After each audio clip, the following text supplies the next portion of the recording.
Hello, Lisa Broyles with Way to Health MD, and this is video 3 and part 2 of the vaccine safety series. And I wanted to address vaccine safety as it relates to autoimmune disease and autism spectrum. This might be a slightly longer video than normal because it's such a breadth of content. I have correlated some studies that you're welcome to look at. I've got a link to those available for my members. So I just wanted to dive right in and first explain the difference between a live vaccine and a killed vaccine.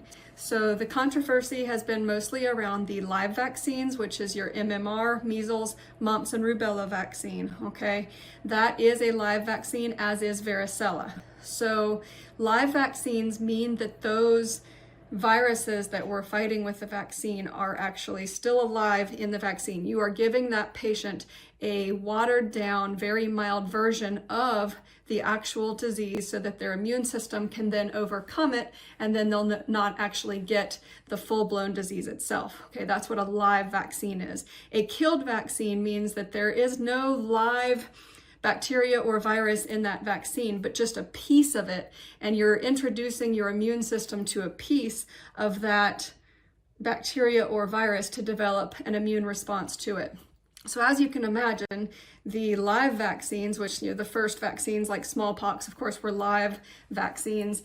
The live work better in that they'll really stimulate a more robust immune response, but they also come with more side effects, such as giving the patient a mild version of what you are trying to vaccinate against, okay? So there's been a lot of studies over the years and concern over whether or not vaccines cause autism or autoimmune disease.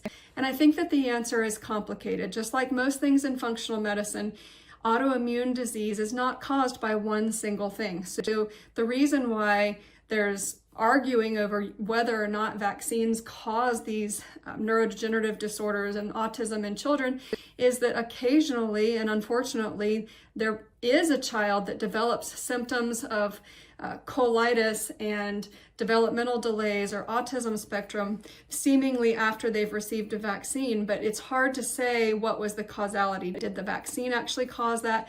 What are the genetics of that child? Is there any kind of autism spectrum in that child's family? Any kind of mental health disorders or developmental delays already present in that child's genetics? You also have to look at environmental exposures. What was that mother exposed to while that baby was in utero?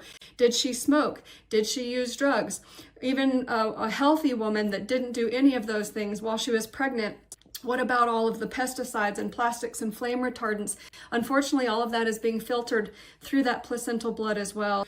The development of autoimmune disease, in my opinion, as a functional medicine MD, is much more complicated than just caused by vaccines or not, okay? So you have to look at each case individually. I have included the studies, and there's been studies on over 1 million children that can't prove causality that vaccines are actually causing autoimmune disease. The first one that was kind of sensational, first study, was in 1998, and it was a study of 12 children published in the Lancet. 11 of these children were boys, okay, and the mean age was around 6 years old.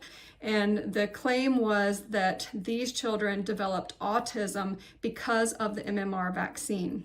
So this paper was later retracted by Lancet in 2010. Before that, most of the study participants actually rejected the findings and said that they reached a finding that wasn't based on science. So the study was actually picked apart.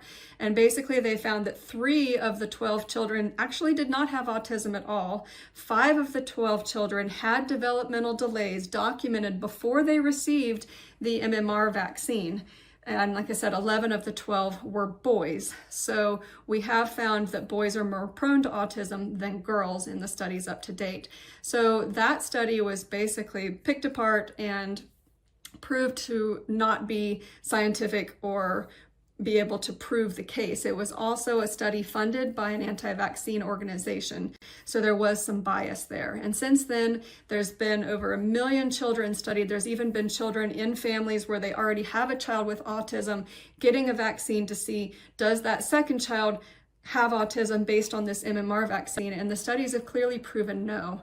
So while I do think that autoimmune disease is multifactorial, Could a child that already was at risk with a genetic predisposition or an occupational or an environmental exposure from that baby in utero, could something like that on top of a live vaccine have created some kind of developmental delay, Asperger's, autism spectrum? I think it is possible, and we've seen that the rise of autism begs what's going on, but there is a clear spectrum that we've seen where we have autism diagnosis on the rise. However, vaccination rates are declining. So there's not a correlation. You would think that if vaccines were causing autism, you would see more, as we have more and more vaccines, more and more autism. And so now that the vaccines, there's less and less people getting vaccinated, you would think the level of autism would be dropping, but that's not true. It's still climbing.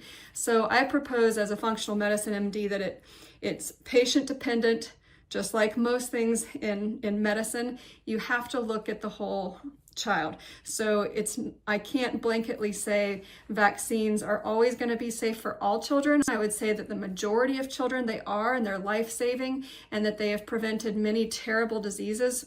And I'll go into each of those diseases and what I recommend for our children and our older adults in my next few videos. Thank you.